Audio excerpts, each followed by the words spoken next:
My name is Spencer Watts. I'm a chef and a lover of anything that has to do with food. I'm on a new adventure and cooking up another storm. I want to share with you some of my favorite indulgent and comforting recipes. The kind of food that warms your heart and feeds the soul.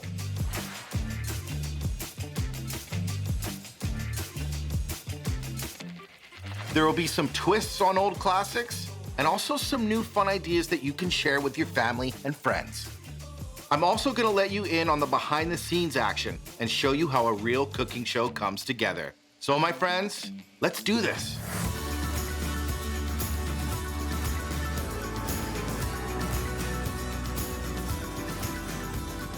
So I tell my dad about how a cooking show is made often, and he doesn't believe me when I tell him, like, guys are coming in and we're laying down mats on the floor and we're bringing in lights and cameras and props. And my dad's like, nah, we could do that at the house with Grandpa's old VHS.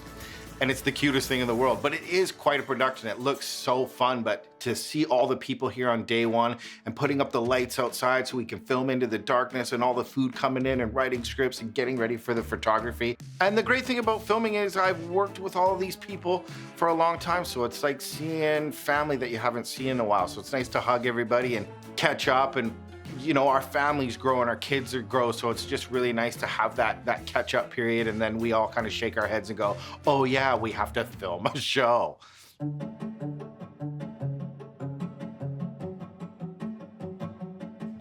Everyone has different comfort foods. What is it about noodles? Noodles are very disarming, you know? Comfort food for me is all about deliciousness and decadence and nostalgia and things that are very disarming. You know, sitting with a fork and a knife and a wine glass is one thing, but with your legs crossed, with your best comfy blanket and a bowl and a spoon, that, my friend, is true comfort. And action! So first things first is a jumbo flavor-packed meatball covered in a rich red wine tomato sauce, and it's nestled beside a giant pile of cheesy, gooey noodles with chili flakes, and then a ramen rework. So it's my favorite ramen, but I've amped up all the goodies and all the flavors with a little sweet and spicy pork, some shiitake mushrooms, lots of green onions, lots of crispy noodles, and a ramen egg fit for ramen royalty. Last, pappardelle pasta is probably one of my favorite noodles, but when it's run through slow braised lamb with herbs and lemon and blistered tomatoes and rosemary, I swear this is one pasta you will make time and time again. Spaghetti and meatballs. I mean, come on, is there anything more comforting than spaghetti and meatballs? Just saying it makes me feel all warm inside. But my spaghetti and meatballs hits just a little differently, but I promise you it's everything you want in a bowl of warm, comforting noodles. So let's start with the meatball, because it takes, honestly, like 40 minutes to cook. So ground beef, and I keep the seasonings for this part super simple. You wanna taste the beef, so a good pinch of salt. And here's a really good tip. I like to aggressively season it because it's got some good fat in it, and as the meatball cooks, it leaches out some of the fat and the salt goes away with it. So give it a big pinch of salt and a couple twists of pepper.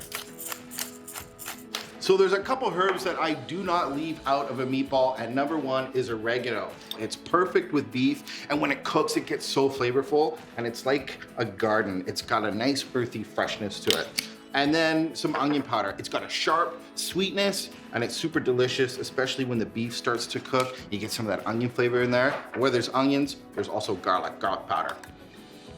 It smells so good.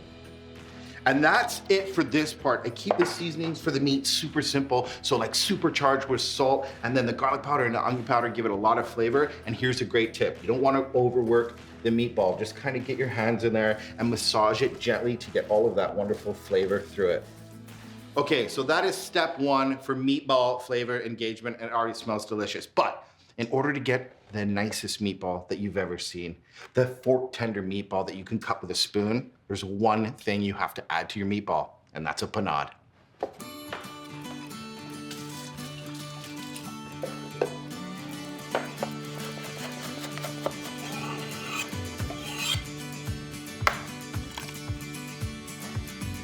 If you've ever made meatballs and you find that it's just missing that soft tenderness, you gotta give them a hug. So panade is a mixture of some liquid, which is milk, lots of eggs, Parmesan cheese, breadcrumbs, and parsley. And then if you add that to your meat mix, you're gonna have the most decadent, beautiful, soft meatball that you can cut with a spoon. Panad, meatball game changed forever.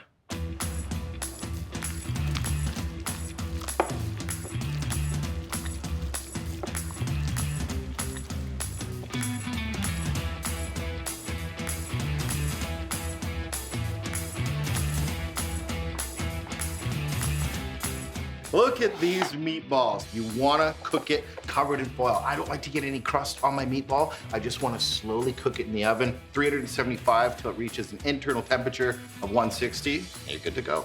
All right, while those beauties cook away, I have time to make not one, but two sauces. A really decadent red wine tomato sauce to blanket over that slow cooked soft meatball, and a flourless cheese sauce that'll make you weak in the knees. So good. And cut! All right, that's the end of Act 1. Hey! Woo!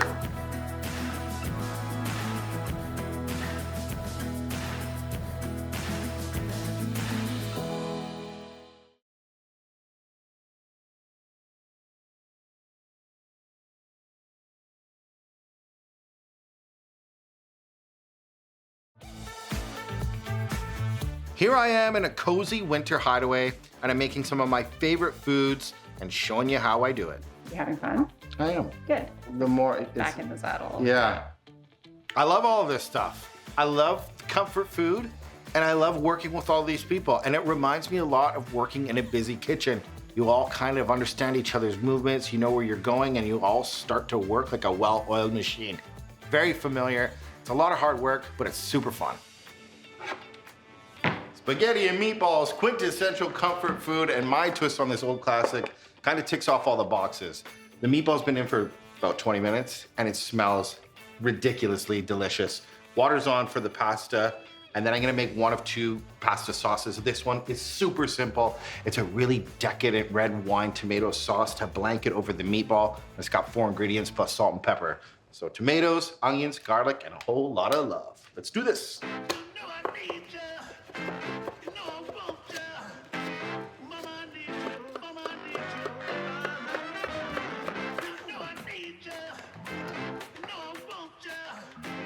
I've always put sugar in my tomato sauces to fight the acidity, but that's not the answer, and I learned this from Italian chef. Put wine in it, bring the wine down by half, it gets really nice and sweet, and that's how you perfectly balance a tomato sauce.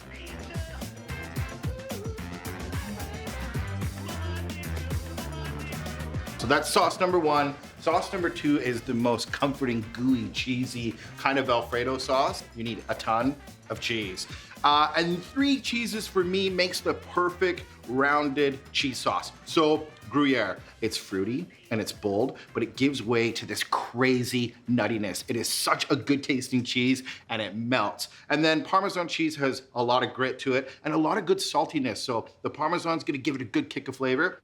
And then mozzarella is the king of all melters. It's going to make it decadent, ooey, and gooey. So 3 cheeses, a little bit of cream, salt, and pepper, and you're in heaven.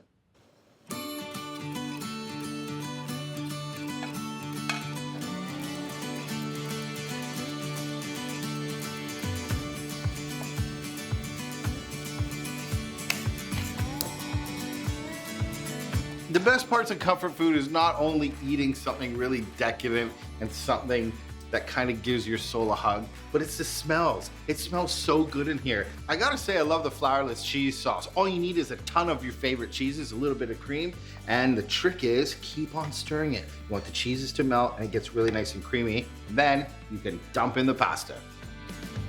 Hey, the promise I made to you, the love that I gave to you, was there from the start. All right, and a simple finish for this is parsley for some nice freshness. And I like mine with a little bit of kick. I love a bit of spice, touch of chili flakes. I'm feeling spicy today, so okay, it's gonna be spicy. Hey, won't you run with me, run with Woohoo! I call that the heartbreaker. It smells so good from the nutty cheeses, the pasta. It's super sticky, super gooey. It's got a little bit of spice, little color, little life. It's perfect. Just missing a meatball. It's the hot tub sauna. Be careful because it's really nice and steamy. And that's what I love about cooking this meatball. It keeps it really nice and tender. Look at that. If you just poke it, It just gives way. It's really nice and soft from the panade. It smells so good. Not only is this dish ridiculously comforting, it's super balanced because you got a nice tasty meatball and then the pasta is really creamy and really cheesy, but this tomato sauce kind of like brings it all together. It's super tart, it's got a lot of flavor and a ton of wine, so it makes me very happy. And that's all I like to do. Just sit here and slowly ladle decadent tomato sauce over a jumbo meatball. That is crazy. Just to finish it off, a twisty pile of cheesy noodles. I love this play on a classic spaghetti and meatballs. Woohoo! And because I'm a sucker for the cheese, you have to have a nice snowing of Parmesan, and it's okay if it goes everywhere.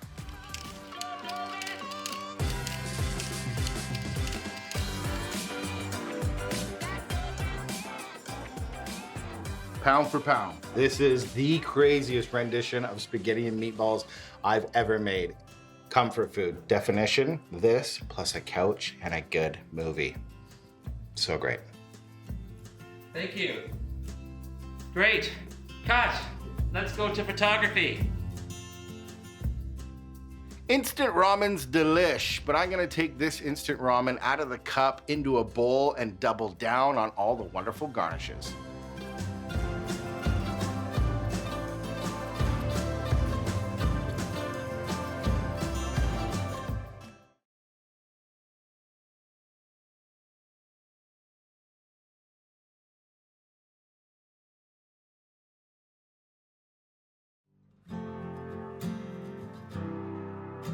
One of the biggest stars of a television show is me. Just kidding. It's the food. It's what we all fall in love with. It's the one thing that we all have in common. So on set, when it comes time to do the plating or those beautiful shots or the photography, we really like all get the blinders and dive in. It kind of what makes a television show tick. So you, the viewer, can watch it and have like lipping content. So food is the big star here. And he likes his coffee with cream and sugar. Comfort Food, Episode 1, Act 3, Take 1. Camera rolling. And action. In 1958, the noodle soup game changed forever with the invention of this. Instant ramen. With over 103 billion servings eaten worldwide, I couldn't miss the chance to turn this into something really cool. A big bowl of slurpy, spicy deliciousness. And it all starts with the egg. So in ramen, you get what they call an onsen egg, and it's a really perfectly poached egg with a runny yolk. And this is the secret to poaching the egg. So what I like to do is just nick the bottom and the top of the egg, and this kind of lets some air go around the shell and the egg, so it makes it super easy to peel.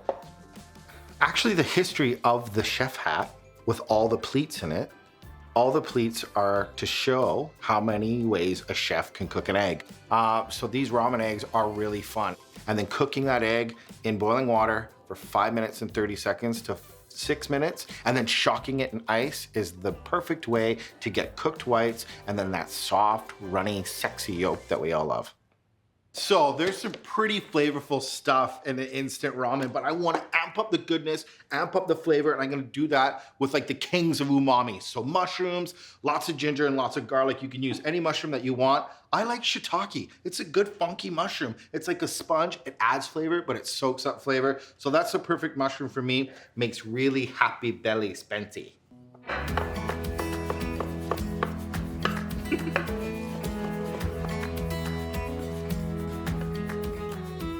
So when the mushrooms are really nice and crispy, turn off the heat, and then that's where you can fold in the ginger and the garlic.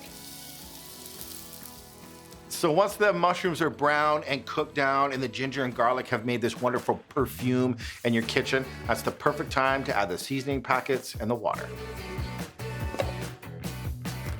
So as soon as the ramen simmers, turn it off. So classically, in ramen, they serve pork. Sometimes you get belly, sometimes you get sliced loin, but I'm gonna do ground pork. It's gonna be sweet, it's gonna be salty, it's gonna be spicy, and it's gonna be perfect with ramen. Let's do it.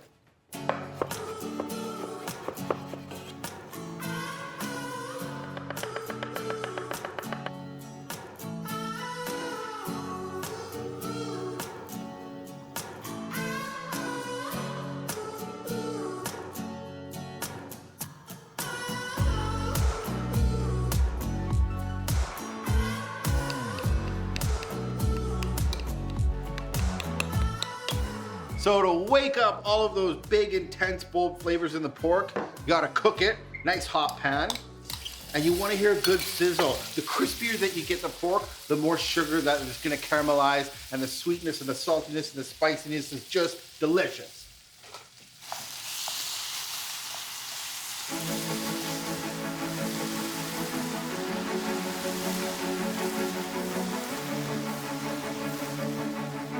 So a big bowl of ramen should look like something that you want to tuck into, something you want to wrap your hands around and dive in. And I kind of like the top of the ramen where you can see everything. You can see the mushrooms, the bok choy, the crispy pork, that beautiful cooked egg, and then finish with something crispy and something green and fresh. That's a perfect bowl of ramen. You want to see it all because you're diving in for the bite of the night.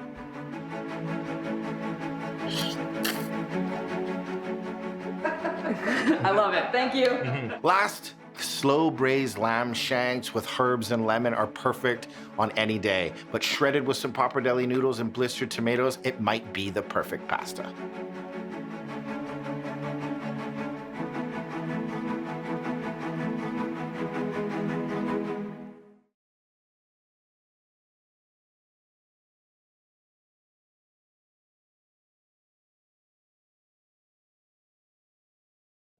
I'm good, babe. How are you? You're in the car. Where are you going? Oh, what are you guys gonna do at the park? Being away from my wife, it's just this trip hits a little different. You know, before it was just me. All I had to worry about was me, and now I have a wife and an amazing daughter, and my wife is pregnant. So it's hard on me, but it's equally as hard on her. She's just a warrior and my biggest support, and I'm just the luckiest guy in the world. And I can't wait to run into her arms.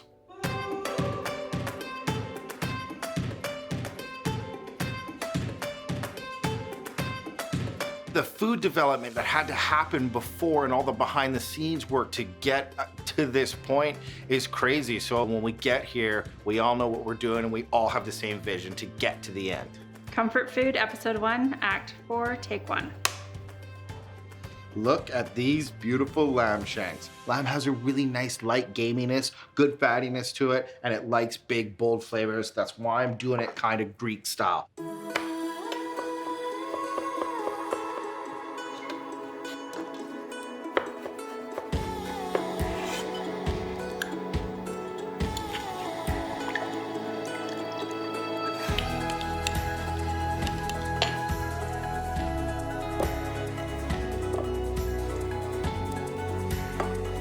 There's something so comforting about the smell of lamb smothered in garlic, lemon, and herbs. And this is a fun, slow braise. So this is gonna cook low and slow, but to kind of give that a little kiss, a little splash of white wine goes so good with the mild gaminess of the lamb, and then all of that garlic. Speaking of garlic, more cloves of garlic, because when it cooks slow and you tear the meat off the bone, you get to fold in those roasted garlic cloves. It makes such good flavor. A nice shot of olive oil just to keep everybody happy inside. A few onions, and that's all you need. This in 2 hours in the oven. Once you open up that lid and you pull that meat off the bone, you'll swear you've died and gone to heaven. So the definition of braising something is having usually a tougher cut of meat, cover that in a seasoned liquid and slow cook it.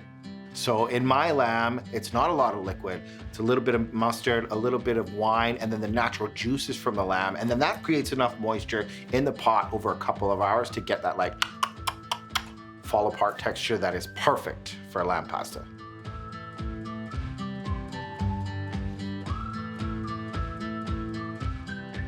And check this out.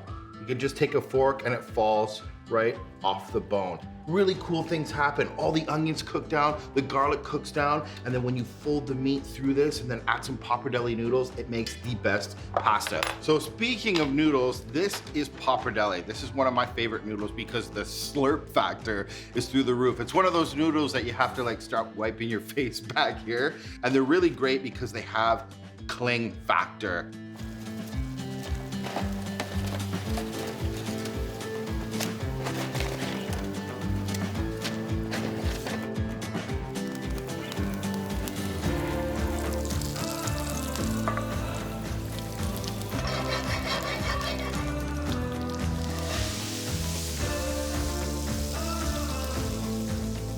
I'm a huge fan of food that makes good sounds when you eat it.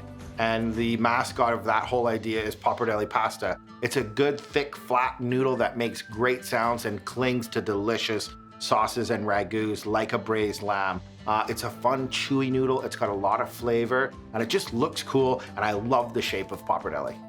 Okay, and just to finish it, there's some really fun stuff that happened in this pan. These tomatoes have natural sweetness in it, but if you hit them with a little bit of oil and blister the outsides, they kind of get like this salty texture to it. And then this rosemary is really cool because in the pan, it gets crispy for a garnish, plus seasons of oil. So it's a really great way to get a ton of flavor and a really cool garnish for the pasta. But every great pasta gets finished with a dusting of cheese. What cheese, you might ask? Well, my friends, this is Saganaki. It's a delicious cheese. It's the kind of cheese that you get at a Greek restaurant and they set it on fire. It tastes like feta. It's got a good salty sharpiness to it. You could use Parmesan if you want, but I think this is perfect for lamb. Saturday afternoon, you don't really have anything to do. Put some lamb on, made a pasta. Not that bad.